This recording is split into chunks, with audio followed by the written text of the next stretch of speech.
94.3 The Ox, Mike Ryan, and Can Down on your Can Do Monday morning, 8:30 now. Time for Coffee Talk, brought to you by the Comanche Chamber of Commerce and Agriculture. Check them out at #Explore Comanche, Texas. As we say good morning, welcome in Cynthia Newton with Hope Counseling. You're back. I'm back. I know y'all didn't miss me, but it's okay. Well, Kyra did pretty good. I heard a little bit of it. I didn't get to hear all of it, but I think she did pretty good. Right. So don't tell her I said that. She might be listening right now. So well, you just told her. Anyway, so good morning. Do you know that February is almost over? I do. Yeah, the month of love is almost over. Aw. How sad. So earlier this month I did, because it is the month of love, right? I mean, we did talk about multiple things regarding relationships and what to look for as far as red flags in relationships and maybe some bad things that might be, indicators that you might need to reevaluate your relationship. So I want to end this month on a positive note, in the sense that what might be some green flags for healthy relationships. Oh. Isn't that cool? Yeah. So. I didn't know there was such a thing. Well, Finally, red flags. Flags on fire. It is equally important to know that there are, and to know them, and whether it's romantic or platonic, which we've talked about. This doesn't have to be just romantic relationships. Right. Okay. So there is these authors, and I love these authors. So if you're familiar with Henry Cloud and John Townsend, they write several books on boundaries, as well as this kind of comes from their book, How to Find Relationships That Are Good for You and Avoid Those That Aren't. Wow. So they're great authors. I love them. And anyway, so we've pulled some information together about green flags and looking at how to identify that in order to keep safe relationships. Okay. All right. So let me clarify what I mean when I talk about love or loving during this segment. Okay, love goes beyond romancing someone, although that is an important aspect in romantic relationships. Remember our love languages that we talked about a few weeks ago. Mm-hmm. Instead, loving someone includes seeking what is good for the other person, even and especially if it means going out of one's way to make sure the other person feels loved, cared for, considered, and so on. And loving someone doesn't always feel like you have butterflies in your stomach. Loving someone is seeking the other person's good, even when that means holding the other accountable when that person slips on holding to their principles, providing true but sometimes uncomfortable feedback that the other needs to grow, or holding the other person's hair back during a bad case of salmonella. Oh, yeah. But seriously, love isn't just roses and candlelight dinners. It's having the hard conversations with each other to help each other grow while acting in a loving, gentle, and kind way. So that with that definition of love in mind, let's talk about identifying what we would call safe people or healthy relationships. All right, so let's discuss the effects safe people have on relationships around them. Safe people encourage a closeness to others. You're like, okay, what does that mean? Well, as a result of being in a relationship with a safe person, they facilitate a closeness between you and others. Safe people want to show you with others and promote your freedom rather than hide you away for themselves. This can look like sharing you with their friends, allowing and encouraging you to do things with your own friends without needing to be involved themselves, and a lack of uncalled for jealousy when you hang out with your own friends or meet new people. So it's that encouraging relationships, right? Safe people make it easier to be closer to being you. If your significant other or friend is a safe person, you'll find that you have an easier time being your true self. In a safe relationship, you will discover more parts about yourself and become closer to who you are. You won't feel a need to pretend you are someone you aren't in a safe relationship.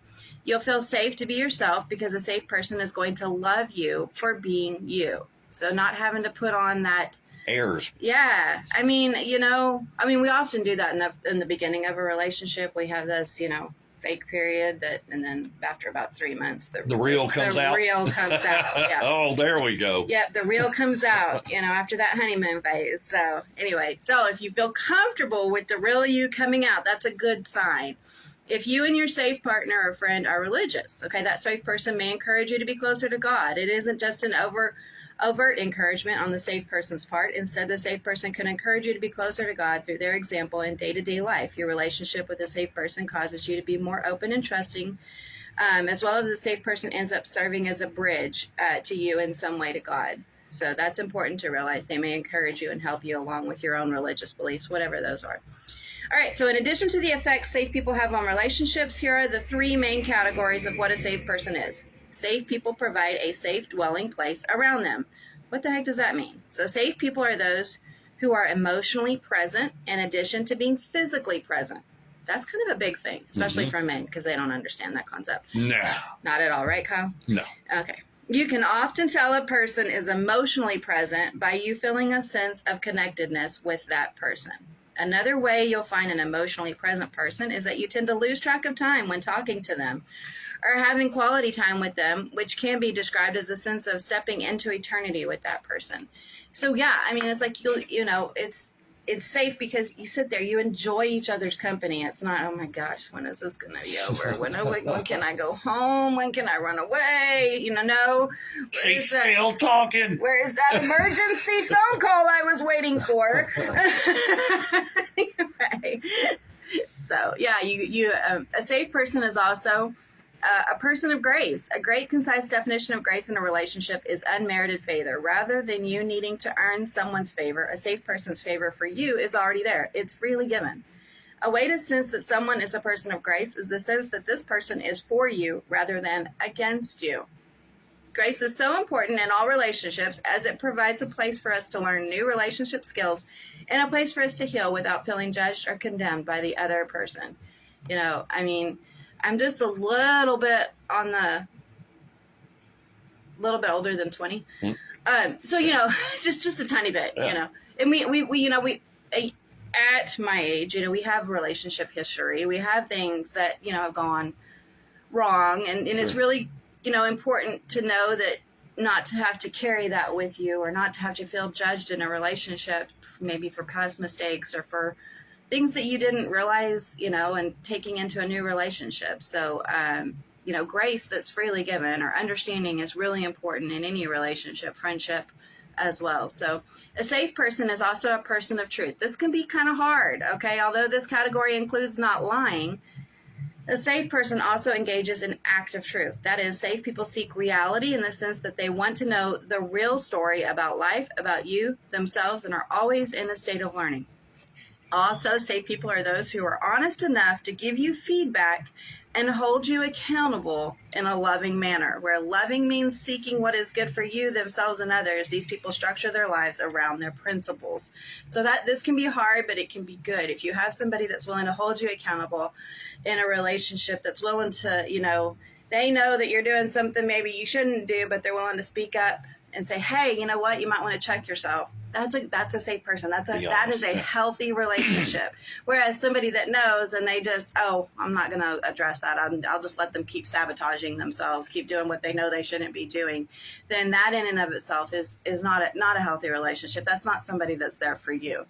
On the other side, though, you've got to be able to be willing to take that, what is given, even though it might hurt a little bit, and be open and receptive to it too. So. Right. Okay, so let's recap. Safe people accept you as you are, right? Right. They help you grow as a person. Safe people create love rather than demanding or sucking the love out of a relationship. They create it and push you towards the good works and kindness. They cause you to be more yourself.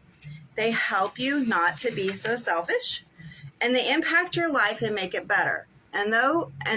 And through the eyes of religion, safe people can help you become more of the person God sees you as, and safe people help you become more like Christ for those that believe in Christianity. So that's a really important thing too. If you look at your own personal beliefs, whatever they are, and you have somebody that believes with you and pushes you towards that, then that's going to be real important in that relationship.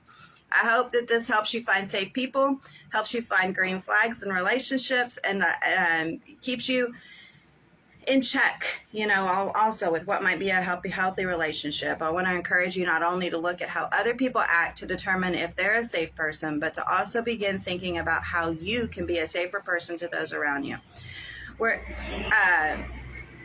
may be areas that you can think of that maybe just brought to your mind surprise that you want to begin paying attention to so that you can recognize how to embody safety in your own actions. So a safer person you become and strive to be, the easier it will be to identify other safe people around you that surround yourself. So find those healthy relationships, find those green flags, look for those in relationships, stay away from the red flags and the toxicity that we've talked about over this past month. You're going to be a healthy, happier person.